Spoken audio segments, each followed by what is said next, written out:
Welcome to Growth Mindset On. I'm Cristina, your host, and the objective of this podcast is bringing you conversation with change makers. I will be interviewing inspiring people in order to equip you with the mindset needed to achieve success. That we should not fall in love with a solution, but with a problem. Because if you fall in love with a solution, you are stuck, and you just try to make that solution happen, even though it might not bring the best solution, or it's not the best thing.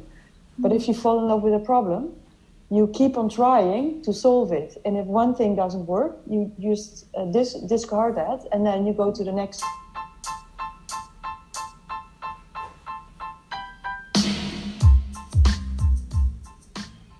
Hi, Simone. It's such a great pleasure to have you at Growth Mindset On. And as I normally do, I ask guests to introduce themselves. Yes, it's a pleasure to be here. My name is Simone van Neerven.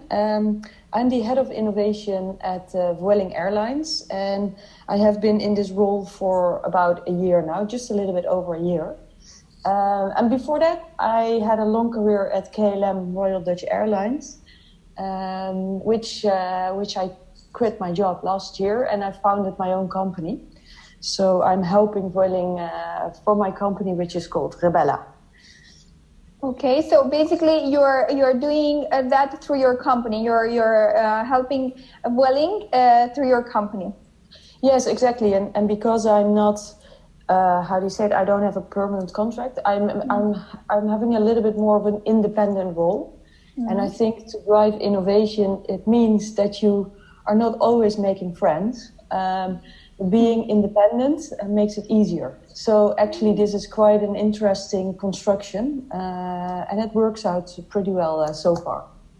Wow, that's excellent. It's something that you wanted to do this way, or it's something that the company itself proposed to do? Now, actually, it has sort of happened. When I had a long career in Holland at KLM, and I experienced a lot of fun things. But also, I got quite frustrated being part of a corporate. So when Vueling approached me for this role, I said, "Hey, I'm more than happy to dive into this adventure, but I want to found my own company, and I don't want to have a permanent contract."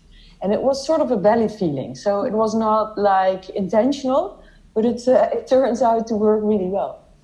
Well, that's excellent. It's so glad, to hear that you kind of can organize yourself how you feel. And I completely understand that feeling of sometimes when you want to implement stuff within a company, be it big or small, probably definitely bigger corporation. I don't know that much, but our like robots move very, very, very slow. But it's interesting how you decided to take this position in order to kind of move faster. Yeah, exactly, and because there's a mutual dependency, so it makes the relationship between me and the company, I think, more healthy. Yeah. And also, I don't have the ambition to grow to a next position in this company. So that makes me very free, because sometimes I do have some big discussions about some bureaucracy or the way I want to approach things in the new world. And then I am not afraid to have a big discussion about that. And sometimes what I noticed in corporates that people don't speak up because they're afraid of what will happen, and maybe it has an impact on their career. So for me, this is interesting. I also see, on the other hand, that I think the future will be that much more people will have independent roles. And I see people combine jobs, right? So I'm also not made for just one job. I want to do several different things. And in a construction where you have your own company, it's easier to do that. So I think this will also be, innovation of how we work in this world. Yeah, completely agree, and I completely agree with your point of view, of not being afraid to speak up. And I think definitely, probably you tell me, companies should kind of go I think we need to have the feeling of being independent within a company. I know it's very, very difficult, but I think probably companies should go on that way. What do you think about that? Like giving the freedom to workers or to the people who are part of the company in order to do whatever suits it's best for them, and at the same time it's also the best for the company. I don't know if you if you get me here. I totally understand. So in my team, I don't have. I do have job descriptions, but I don't put people on. Okay, this is your tile, and you have to be in there. So when people are in my team, I look at their talents, and I try to tap into that. So, for instance, I have a girl in my team, and she recently did a design.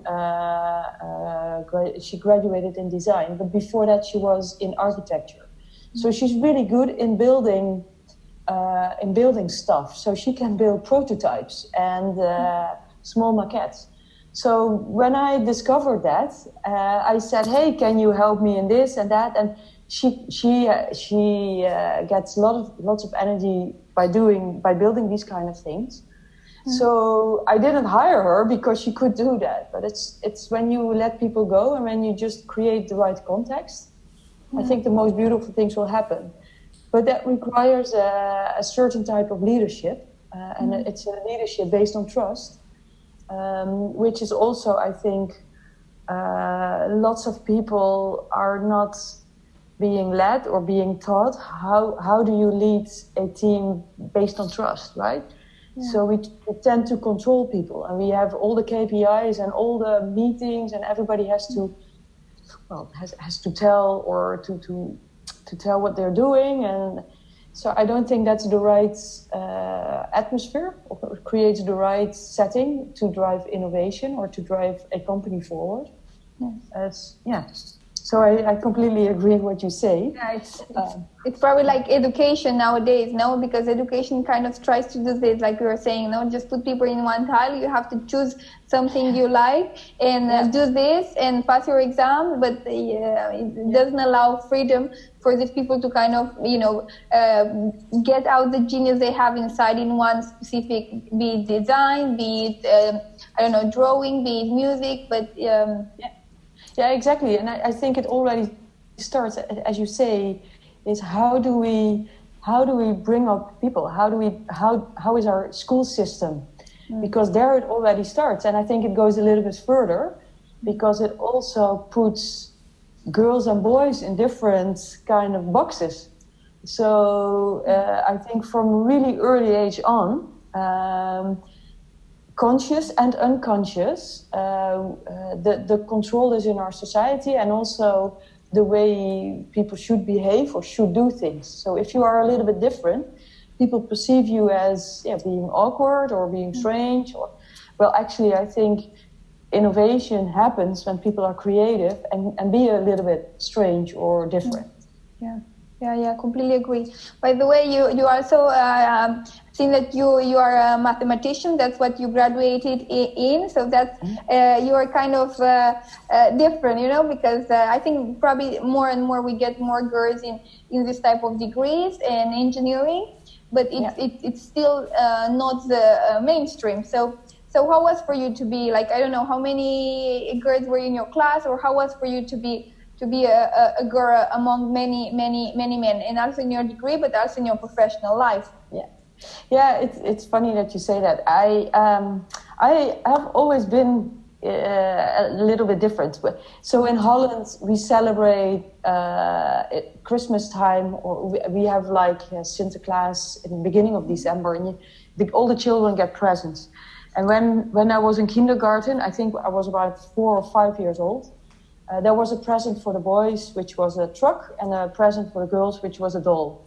And my parents, up till this day, still tell me this anecdote, is that I have been screaming that I got the doll, and that I had been screaming, and I stopped screaming until I got the truck that the boys got. So somehow I always have been a little bit different there. So for me, when I finished high school and had to decide on the box I wanted to graduate in or to start to go to university, I was in doubt between psychology and mathematics. And afterwards, I'm very happy that I picked mathematics. It was and it is a man's world. I don't know the percentage, but it was probably 10% or less. I don't think any of my teachers was a woman. So, but somehow I feel okay in that world. So all my, lots of jobs afterwards were all in a male world, and I meet different kind of men. So about the gender topic, what I see there is, I see also men who don't have a large ego struggle a lot. So for me, it's not only not only who are the women who are struggling, but also a specific type of men as well. And the other thing that I see is that somehow successful women or women in higher positions, they tend to fight with other women instead of help each other. And so I think there is like a competition or something going on. I don't know. Yeah. So I try to be be myself and try to see how I can help women, because I truly believe that the right balance, mix in teams really matters. And it's not only men or women, but it's also backgrounds and nationalities. And also, I think, age. Because if you have different ages in your team, that also helps. Society is also built from different ages. So, so for me, the whole diversity topic is much broader than just women and men. Yeah, that's the way to go. I think it's true that we kind of tend to go towards, like, nowadays seems to be like a very trendy, to talk about it, but definitely diversity, it goes beyond that, indeed. So it's very good that you pointed this out. And I was curious, what do you define as innovation? Like, it's such a broad term. What is innovation for you? Because it's very umbrella. Yeah, it's a good question, because if you Google innovation, you get like, I think, a million definitions, and everybody is saying something else. So a lot of people think innovation is only about the crazy stuff. But for me, I always like to say that innovation is having your head in the clouds. It's like the crazy stuff, but also keeping your feet on the ground at the same time. So, and I use a very specific framework for that. So, and it's called the 3 horizons, but I made it very practical. So the horizon 1 is what happens in 0 to 2 years. It's where you keep your feet on the ground. So if I look at my job right now, I listen to my colleagues, and we listen to customers, and we listen to their pains, and we try to solve that with new technology. So horizon 2 is what happens in 2 to 5 years. And there my team thinks about, so how does it look like when you go to the airport in 5 years? And we create a vision in that, and then we start to see how can we work towards realizing that vision. And then the 3rd horizon is what happens in 5 to 10 years or more. It's like the real crazy stuff. Where I ask questions to our CEO, for instance, are we still an airline in 10 years? Which is quite a disruptive thought as an airline, but I think it's a real relevant question if you see that people now are taking different kind of transportation. It gets easier to take a fast train. I think flying is not the nicest way to travel. So our industry is in a lot of pressure. So I try to divide my time to stay relevant today, but also in the future. And for me, if you ask what innovation is that you balance that, because you cannot only focus on one of the horizons. Oh, so it's very good, like a 10 years roadmap type of vision. Yeah, but the roadmap is it's not actually a roadmap, because So I sometimes say Horizon 3 is what happens in 5 to 10 years, but technology is evolving so rapidly that maybe even what we now say will happen in 7 years will happen in 2 years, because a startup found or combined some technologies and they have found a breakthrough. So, but for me, it's also a way to say Horizon 3 is a little bit further further from the core of our business. So it's not only the time, but it's also how, yeah. So in terms of I can consider, like, after you explain me, I can consider yourself, you're like an entrepreneur in vueling. Like you're basically like trying to kind of bring the startup type of culture into vueling. Is that it, or just? Yes, that's also it. I always say that my team is the API for innovation. We don't own innovation, but we are the API. Because I would be truly happy if everybody will be innovating in the company. I try to bring people together. So when we work on a topic, we use, for instance, design thinking, and we put people from different kind of teams together to solve a problem or to work on the problem together. So in that respect, internally, we bring people together. I also try to connect startups or large corporations with interesting technology, connect them with the right teams within vueling. And I do also try to drive the innovation culture. So I organize guerrilla-style pop-up demos, for instance. We just go to the canteen and we show what we are working on. The employees love that, and it stimulates also their thinking. Hey, we didn't know this technology is out there, or you could do that with it. Or so we have different ways also to boost a little bit that entrepreneurship or that entrepreneur mindset within the company, which is not easy, by the way. But it's good. I mean, if you're working on your own, it's good. I get back to what you said at the beginning. You sometimes kind of. People probably don't share the same vision as you, and I think innovation sometimes is about that. It's kind of stretching people's minds, and the people you work with, in order to kind of at least probably not acquire other points of view, but at least try to understand other points of view and try to be more tolerant and more open to new ideas. Yeah, exactly. It's so sometimes I say that my job is about bringing new perspectives. So I tend to, when I am on stage, I use a picture which has a horse and a girl sits on the horse, but the girl sits on the horse in the other direction. And then I ask people, what do you see, or what do you think when you see this picture? And almost everybody says, well, the girl sits wrongly on the horse. And then I say, no, the girl is right, but maybe the horse is wrong, right? Yeah. And people are like, oh, yeah, that could also be the case. So for me, bringing new perspectives opens up the minds of people. And that's why I also say to my team that, and to everybody, is that we should not fall in love with a solution, but with a problem. Because if you fall in love with a solution, you are stuck, and you just try to make that solution happen, even though it might not bring the best solution, or it's not the best thing. But if you fall in love with a problem, you keep on trying to solve it. And if one thing doesn't work, you just discard that, and then you go to that. We should not fall in love with a solution, but with a problem. Because if you fall in love with a solution, you are stuck, and you just try to make that solution happen, even though it might not bring the best solution, or it's not the best thing.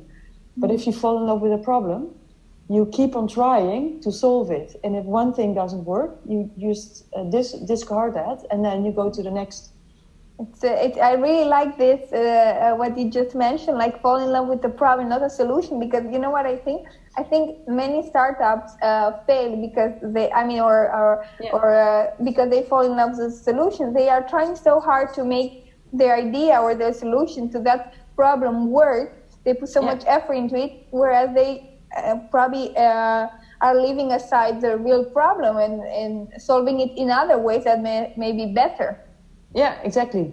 And that's, I try to push my team in this thinking as well. So when I started in the beginning, I was joking. Well, there's a drone flying over the office. That's nice, but what kind of problem is it going to solve? And this is also much more into Horizon 1. But what are the biggest pains of the company, and what kind of technology or solutions are out there to solve it? Instead of, hey, here we have a really cool startup. Yeah, it looked great and the team is really awesome, but I don't know. And then you get the struggle that the corporate is not working or is slow, and then the startup gets frustrated. But I think a lot of those frustrations happen because there is not a real problem-solution fit. Yeah, problem solution fit. That's fantastic. Before focusing on the market fit, probably you should focus on the problem solution fit.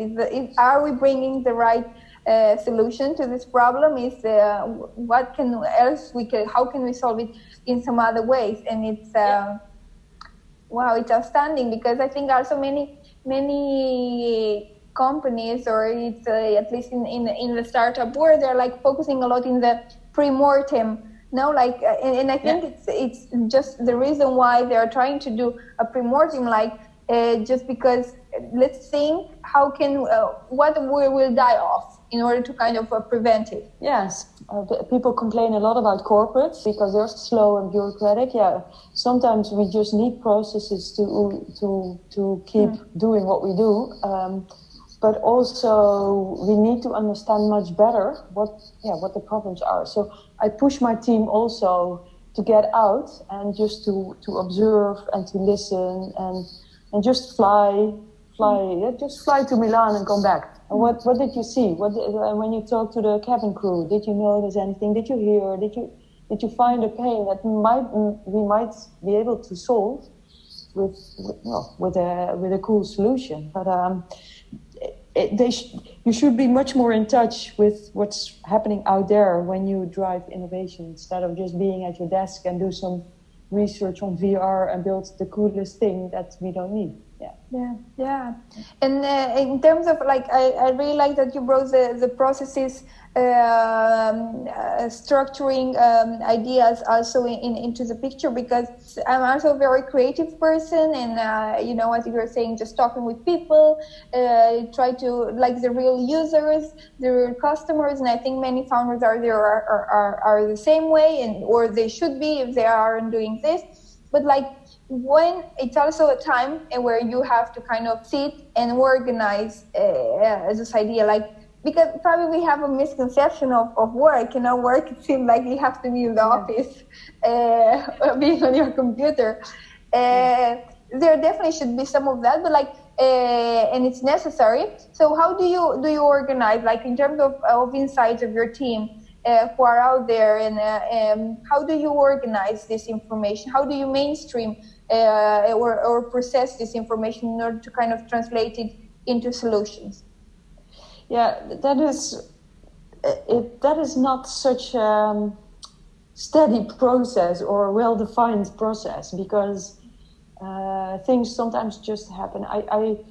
I feel sometimes also like a startup, because my team is a little bit growing, and I added some new capabilities in there. So we're also searching a little bit on how does it work the best.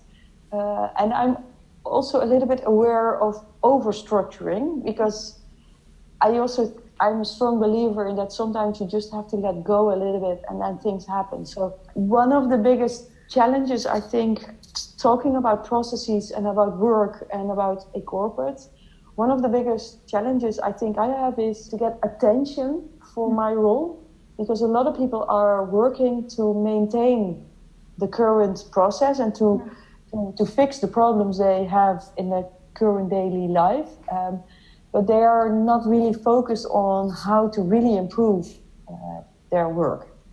While I say, hey, we need to improve and we need to do things differently, and people are like, no, I'm too busy for that.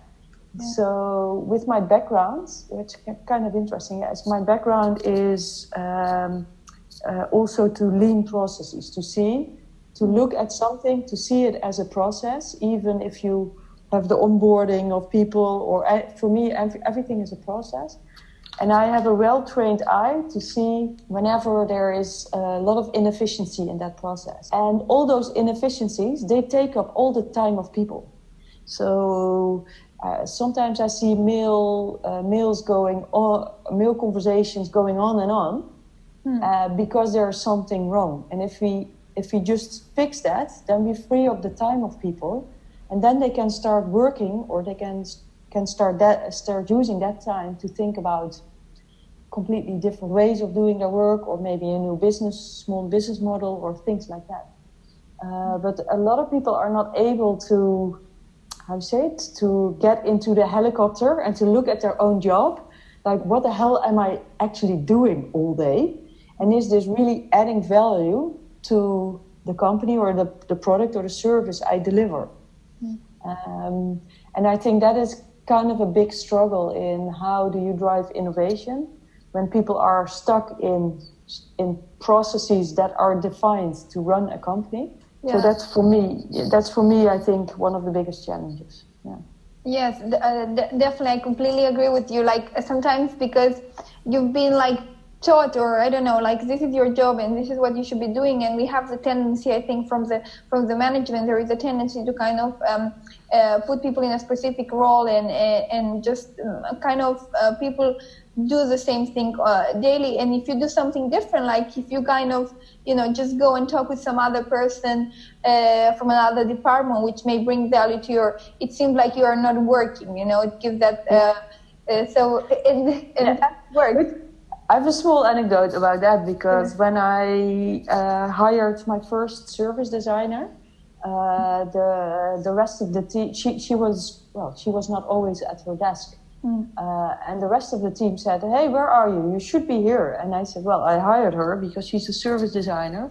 And the main job of a service designer is to go out there, because you have to look around and to open up." So I totally agree, and I'm a strong believer in serendipity. And that means that sometimes I go to sessions which are not in my industry, which are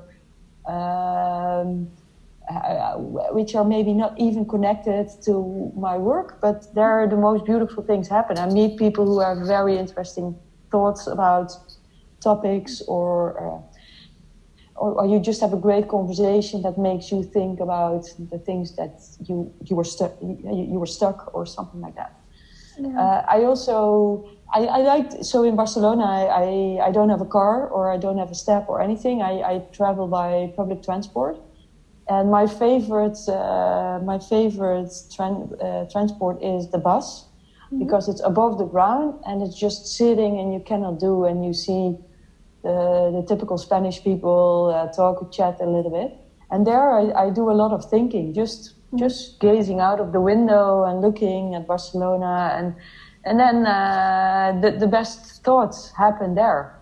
So is that work? I don't know. It's driving in a bus, but it's also, work, right? So Yeah, that's very interesting. I really like that concept, because even myself, I've been a teacher for some years, and even myself, I struggle when I leave like the students in the classroom talking and chit-chatting about everything. I had the feeling of they weren't working, but they were, because they were just doing critical thinking, talking, and getting inspired. But it's this sometimes, I think, and I kind of feel that I kind of sometimes think the old way, even myself. No, I think I don't have to be in the office working, but I think probably my boss thinks I'm not working because I'm here sitting in the lobby with a coffee. I don't know. So yeah, it comes back to what I said earlier about trust. Yeah. So what I do with my team, I trust all of them unless they prove the opposite. And I trust that if they say, "Hey, I have to go and I have to do something," or whatever, be my guest. And I'm not a 9 to 5 person or a Monday to Friday person. Sometimes on Sunday morning at 6, I wake up, I'm inspired, and I work. And I think it's the most productive way to work like that. But it comes down to trust. Do you trust people that they work on something? And for me, I try to stimulate the people in my team and to let them grow and to support them, and that gives them a good feeling that they also want to work, because they see they can develop themselves also by grabbing challenges or working on things that they like. So Yeah, I think that's the best. Hopefully, companies will work towards that type of this type of work. I think it's very, very important, and from both sides. I think also, workers themselves, for people like I'm working, I'm doing my best for this company. Probably I don't have to be there, like as you say, 9 to 5 on dot, and probably if you have sometimes for me it's very difficult to be on time, and I get so stressful because I'm 5 minutes late, and that energy I could use it, for something else. But it's funny because you said hopefully organizations will transform in this way. I have a much more bold statement on that, because I am a true believer that I think that the companies who are not able to transform into more free or more flexible or more maybe human-centered organizations, I don't think they will survive. Because I think, especially what I see younger generations, they act upon what they say. So my generation or older generations, we say, we care about the environment, but we fly anyway. And I see youngsters much more say, I care about the environment, and that's why I don't fly. So I see that difference. It will also be in work. Hey, I don't want to work for a company that treats me like that, so I'm not going to work there. And so I'm a strong believer in that if companies don't transform, they will lose the war for talent. And then if you don't have the right people, you're out of the business, right? So, Wow, that's a very good way to put it. Definitely, I completely agree with you. And I also was wondering, like, I suppose you also, in terms of feedback to vueling, or when you gather all this information, you kind of, they ask you for data. Is the data the only key to innovation? So because many people think, okay, yes, we have to innovate, but we need data, and sometimes probably we get lost with the data, because it has to be data driven and everything has to be in terms of quantitative. How do you deal with that? Do they have like any specific measure, or companies you work for? So data is a very broad, how do you say it? A very broad umbrella, or So I push my team also to say, okay, let's measure. For instance, when we made a little bit of fun, we created WhatsApp stickers. And you can now download them from our app. So I said to my team, okay, we spent time on it. So how successful are we? Can we just check how many downloads we have?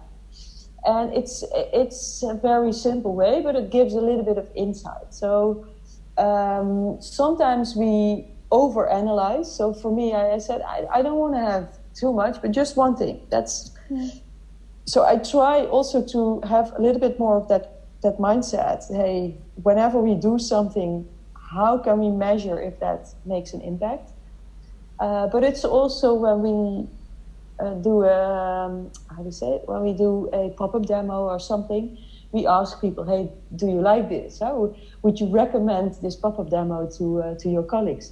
Would you come back next time? It gives us a little bit of a direction if we're in the right way or not. For me, it's not about keeping 12 different dashboards with each 100 metrics, because I think then you overdo it. But a little bit of data mindfulness, I think would be good. And sometimes feelings are also data, right? So sometimes emotions or feelings can also be used as, hey, if 4 or 5 people say it doesn't feel right, well, that can also be a little bit of data. Yeah, definitely. Yeah, I completely agree with you because, for example, even like for startups, I think what they say whenever you're doing some kind of questionnaire or survey, they say like from the sixth person you interview, the information that it's being added, it's not adding too much information. So with interviewing these people, you would have enough information in order to kind of move forward. Because if you were to interview 20, you would get the same data type of thing. So I completely agree with what you're saying in kind of not overdo it and just kind of go with a basic metrics that kind of helps you to move forward and know if you are in the right direction or not. Yeah, exactly. And sometimes sometimes intuition. I'm a strong believer in intuition. So sometimes you also have to follow your intuition, and I think intuition is something that has grown because of experience, and then it's also sort of data, right? Mm-hmm. So I think intuition is not something that happens to you, but it's something that grows in you because of the things you have seen or you have encountered during your life, or and then you can start to really rely on your intuition. Sometimes I have that in a team. I said, guys, just believe me, I know this will be right. And they look at me with big eyes, and then in the end it turns out to be successful. And I said, you see, I don't know, but I know, I have a feeling that this is going to work. And if it doesn't work, and if we failed, that's also fine. So we should also say to each other, okay, we completely fucked up, which is fine. We learned from it. Okay, let's continue. Yeah, I completely agree with that statement. I think it's definitely super important now, because I've been asked if I'm very good, if I have an analytical mind, and I'm very good in terms of decision making, just because of that, as you're saying, that of the information you've gathered throughout your life, throughout your professional life, through your experience, and if you're able to kind of gather that entire experience in order to make a decision. And as you were saying, well pointed out, when you're saying like going to events, to other events that are not related to the industry, but kind of give you insight, that's also kind of creating an inner kind of clock, telling you which way to go. Yeah, completely true. So interesting. I really like that, because in the startup world they talk a lot about the gut feeling. You have the gut that this is the right thing, and sometimes I think gut, as you're saying, it makes me think that it's kind of human data. No?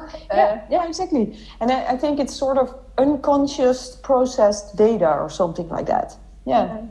So it's so interesting. It's and sometimes probably this is the thing that kind of we tend to kind of bury. It's like no, we need like real data. We need the one that Google Analytics tells us.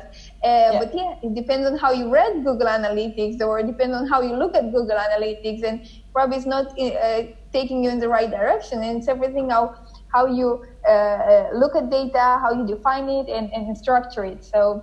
Yeah, no, and you always have to have your common sense, because you manipulate data always in a sense that it speaks for you or against something, but is that the truth? So so you always have to just look at the situation and think, well, does this make sense or not?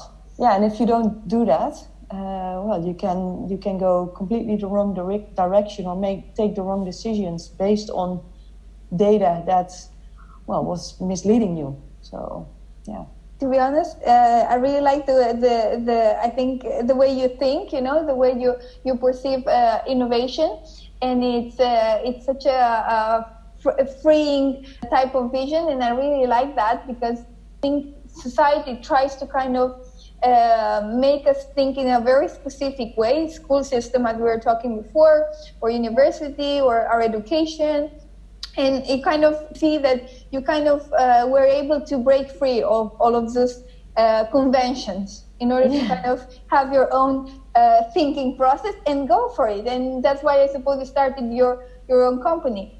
It is funny, because a lot of people reflect on that. They say, how can you work so long have been working so long in a corporate environment, but still be so open-minded. I don't know. Maybe I've always been a kind of a rebel. That's why my company is called Rebella, because I think I like to swim against the stream. So but I also like to rebel a little bit. So maybe that comes also from there. Yeah. So what do you think? Like in terms of yourself growing into the person you are today? What type of milestone think were very important for you to kind of attain this way of thinking, to break the chains? It's always been like that, or is something that you've learned throughout the years? I think we always have like a struggle. No, we want to be this way. For example, I like to be like you, and I'm fighting to struggling to get there, to be brave enough to kind of have my say and just do it.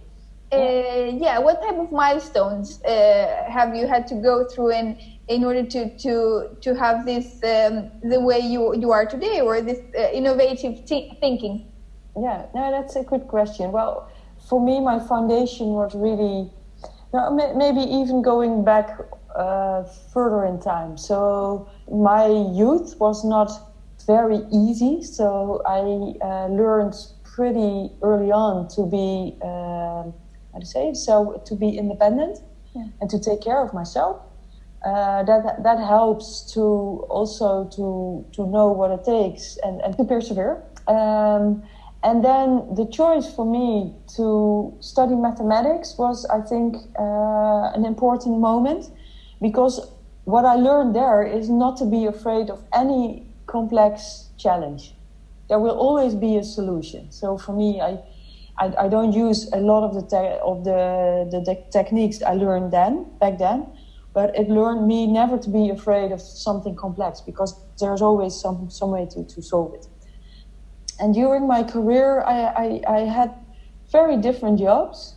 One of the jobs that I think was the most challenging was when I was leading a group of mechanics, like 200 or 300 mechanics. Wow. And they were all guys, and they were at least 10, 20 years older than me. And then I was their boss. And they were all like, what is this little girl doing here? So I had to really prove myself. And then I even got threatened by one of those people. Yeah, and then it really made me realize, so what is important for me? Do I want this? I can do it? Yes, I can do it. Does it give me energy? Not so much. Okay, let's go for a different direction. I've also been able to create some jobs myself within KLM back then. I did that 4 or 5 times. And every time I succeeded, it gave me a boost in my self-confidence that, hey, sometimes you just need to be courageous and just say, hey, I'm going to do this, and I'm going to build something out of nothing. Another, I think, big reboot of my personal hardware was a couple of years ago when I did a creative leadership program, which is called Think. It really gave me a lot of new insights in my professional life, but also my personal life, and I met the most beautiful minds in this world. So it is a network of very interesting people. So I have now a friend who is running a rum company in Venezuela. He had been kidnapped 4 times. I was like, oh, wow. And I was like, oh, and I am complaining about my corporate job. Yeah. So it's and I had a lot of people there were also working in NGOs. So for me, that opened up a whole new world. And it also gave me the confidence of, okay, let's just quit my job at KLM and let's dive into this adventure. I have no clue where it goes, but I'm enjoying it so far, and I learn and I grow every day. That's the way to go, I think. And it's very important when you say, you mentioned you have to kind of give yourself that trust. No, it's like, you can do this. No, because I'm thinking of other people out there who probably don't dare on taking the leap of trust to do what they want. and that's super important. I think it definitely takes a lot of mental strength, but it seems like you were able to kind of pluck the courage and just do it. Yeah, exactly. Screw it, let's do it. It's one of the stickers we have at Vueling. Yeah, no, for sure. And so sometimes I see my team struggle with, and they're held back by fear. And then I always ask the question, what is the worst thing that can happen? And then you see them look and actually, there is not a big problem if it goes wrong. So, okay, let's jump and then let's see. And I think lots of people they are held back by fear. And if you can let that go a little bit, and you have to experiment with that as well, right? So you do it small, and if that works, you can do it a little bit bigger, and then you can make some bigger jumps. And, Yeah. By the way, regarding the stickers, now that you say it, I was at 4 years from now, and I stopped by Vueling stand, and I got some of the stickers. And the one I like the most, and in fact I have them here, I have it sticked on my phone cover, is don't wait for opportunities, create them. Yeah, exactly. Yeah, there's a funny story behind the stickers. I'm going to share that with you because this is also struggles when you work in a corporate. So a couple of months ago, I said to my team, I had the gut feeling, okay, we need stickers. We had an internal event. I said, I want stickers. And my team looked at me like, oh, she's crazy again. And I said, no, come on, we need the stickers. It's going to be cool. So we picked out 8 quotes and we made our own stickers. And then we gave them to our colleagues, and everybody loved them. But then the branding department came to us. Who made the stickers? We did ourselves. Yeah, but you should ask us, and it's not branded. And so we said, oh, sorry. And then when 4 years from now came by, they said, shall we help you guys with some new stickers? And now I have 8,000 branded stickers, the one you said, but also some others. But sometimes you also have to be a little bit bold and do things, and then things happen afterwards. Because otherwise, I don't think the stickers would have been there at 4 years from now if we didn't have the courage to do it. No, definitely. It was a very, very, very, very good idea, and it's very used in terms of branding. Also, the marketing team, I suppose, they were happy because if that's what I thought, if that's what defines Vueling, I want to be part of Vueling, So because of this mindset, at least in terms of, I have another one here. It's like fake it until you make it, all these type of things that I do think in the startup world, and even like corporates should have that type of mindset, just being bold, doing it, and just pretend it's gonna be okay until it really happens, Yeah, exactly. And this is if we want to keep talented people or attract them, you should do these kind of things because people like that. It's fun, and they are. So for me, it's a fun way also, but with a very serious message. That's why I create these kind of symbols to show this is where we are heading forward to. So yeah.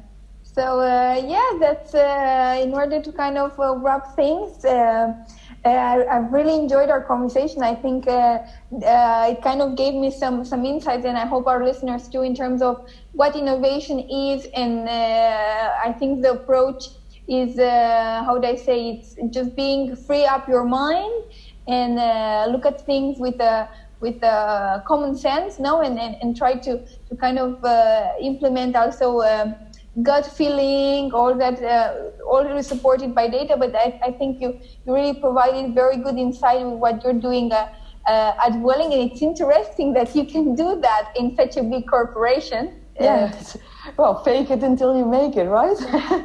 Yeah. And did you find yourself with any, just because it's such a head of innovation, such a, bold, I suppose when people say, I'm the head of innovation, do they kind of listen to you, or that doesn't help with the title? No, it helps a lot. If you look at my LinkedIn, I'm swamped by messages everywhere, but But for me, I'm just Simone. It's it's not my job title or whatever. It's just, hey, I'm here, and I. But yeah, people are sort of impressed by it, I think. But for me, I'm just doing this because this is what I can. Yeah, and it's so interesting that corporation do focus on that, and as you're saying, are realizing that's super important. To become, in order to innovate, you have to be more human-centered. I really like that you pointed also that out, and it's fantastic. I don't know if there is anything you would like to add to our listeners. No, the only thing is that I get a lot of text messages from startups, and sometimes I don't reply quickly, or I cannot match the service with our corporate. But bear with me and all my innovation colleagues. We do our best. It is not always easy to bridge the startup world and the corporate world. So keep on pushing and keep on believing in your own solution. But also maybe sometimes try to look at the corporate perspective and why they are not responding. It's not always personal, but it's sometimes just too crazy or other priorities or something like that. So it should not hold you back or set you back. So this makes me think that there is a lot of innovation happening in startups regarding aviation or air transport. Yeah, but I think startups are everywhere, especially in aviation travel. There's a lot of things going on, but that makes it also hard for me. So there are so many startups. How do I find the best ones? Yeah. And how do I filter? Because I also think that some are really good and some are a little bit less good. Let's say it. Yeah. Like that. Yeah, but it's booming. If you only look at Barcelona and how the startup scene is growing there in the last couple of months or last couple of years, it's very interesting to see. But, this because I get to speak with a lot of people who are also in the startup industry, and you were saying they're probably at the beginning of their journey and they are not mature enough to kind of offer a solution, but they are striving to talk with the right corporation in order to kind of have insights or data in order to know if they're on the right track. And it's interesting that you are pointing this out, because I think probably we are missing a bridge between the startups and corporation, because definitely there can be help, like they can help each other. Yeah, and it should be people who understand corporates but also startups. So, and I think there are not a lot of those people. Yeah. So Simone, it's been so great. I really enjoyed our conversation. It's been fantastic, and you've answered all my curiosities about the innovation so well. Yeah, it was my pleasure. I like talking to you as well. So thank you for inviting me. So hopefully the next time will be face to face and with a coffee in our hands. Yes, or a cava, also good. Yeah. Or a cava. Okay, I'll go for that. Okay, let's keep in touch.